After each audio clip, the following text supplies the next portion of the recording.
corruption. But besides sexual lust, that's what a lot of people always like to talk about, the sexual lust. But there's more than just that. It manifests itself in many ways. There's such thing as greed, selfishness, jealousy, brutality, arrogance, and cruelty that proceed one from indulging in lust. You see, lust is the irregular, unreasonable, excessive, and impure desire to have, to do, and to be what God has prohibited. But we have to remember we have power to resist temptation and turn away from the lusts of the flesh.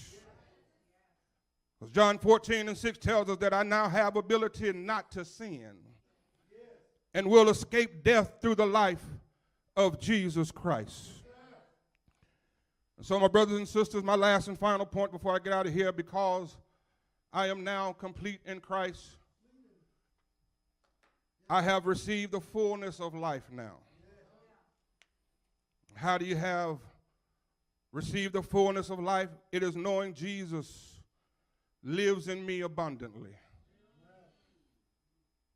He's given me abundant life, and the only way I can have a life abundantly is if he lives in me abundantly. You see, if you heard what I was saying earlier, before I started this sermon, I was telling you about how when I do things, when I've been asked to do things, I do things all the way.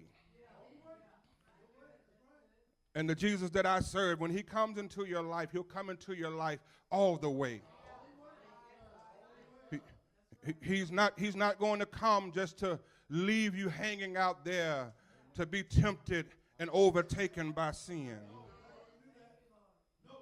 Because John chapter 10 verse 10 says that the thief comes only to steal and kill and destroy. But look at what Jesus said. He says, I have come that they may have life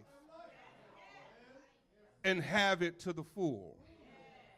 You see, this is the distinction between destructive intentions of a thief and the life-giving purpose of Jesus. And I don't know about y'all, but I'd rather have somebody who come in the fullness of life. Because I have a constant source of provision now to supply all of my needs. For Paul told us in